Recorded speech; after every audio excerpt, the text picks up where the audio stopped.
Huffington Post's Sam Stein went on Morning Joe on MSNBC, and he had a really human moment where he basically explained to Bill Kristol, the neoconservative douche, he said, look, the government shutdown, it might not affect you directly, but there are plenty of people in the United States who it does.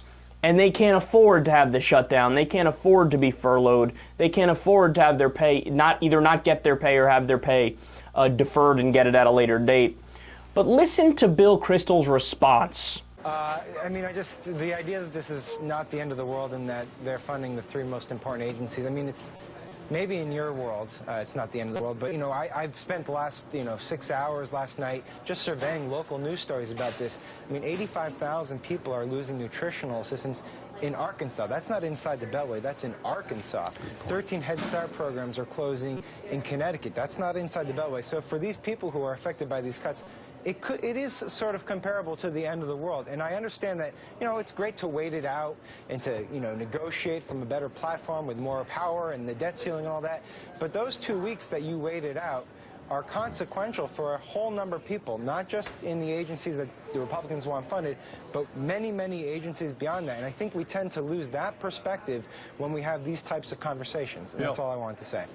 Look, I think if there are genuine human emergencies, the Republican House should move to fund those relevant programs. But the entire federal government, I was chief of staff at the Education Department. I had to designate the essential employees when we shut down. And we designated, I joked to Bill Bennett, who was my boss, can we just say that no one at the Education Department is essential? In all honesty, no, that's not true. And that's too flip because there are people who depend on education funds. I understand that before I get lectured by Sam. But the truth is, there are parts that really are. There are parts that are serious, that are urgent, and parts that are not. The Republican House can move on cases of genuine human emergency, but a 1 or 2 week shutdown is not going to be the end of the world. And if you can't go into the Smithsonian unless you're on food, unless you're on nutritional assistance, it's not going to be the end of the world, honestly, even if you're on nutritional assistance from the federal government. That's amazing, man. No, that's astonishing.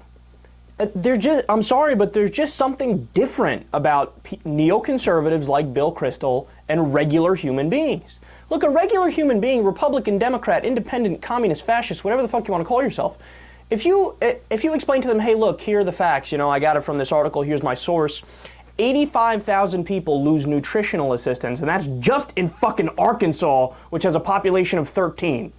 All right, a normal person would say, I am in favor of small government, or whatever. I call myself a Republican, but you draw the line at some places, and it would probably be a good idea for them to restore funding or reopen the government, because we can't have people suffering like that.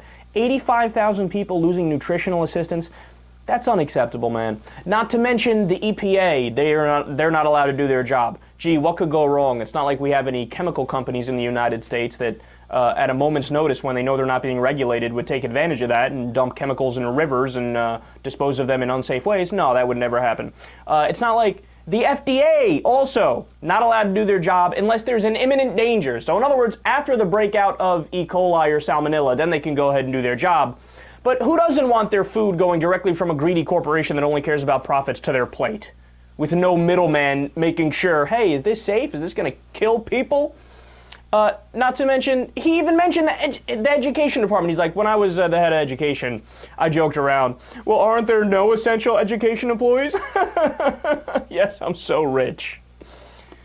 He's just not a normal human. He's just so, it's like he's proudly egocentric. Like he's arrogant and brazen in his egocentrism, where he's actually telling you, I don't give a shit about you. I don't care about you. It's not an emergency if you're involved. It's not an imminent danger if you're involved. It's not a serious thing if you're involved. If it cuts into my pocketbook, then we'll have a conversation and it's an outrage. But if it cuts into your pocketbook, for Christ's sake, there's hundreds of thousands of people being furloughed. You know what that means? They're gonna have unpaid days off. Okay, there are plenty of people, in fact, a lot of people live paycheck to paycheck. If you furlough them, maybe they can't make the rent this month.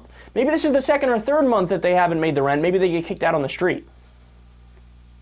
but Bill Kristol doesn't care, he doesn't care. Well, and some people say, well, eventually they might get their money back. Oh, well, okay, 7 months from now, 5 months from now, whatever it is, 3 months from now when they get their money back, I'm sure that their landlord, who they already kicked out, will say thank you.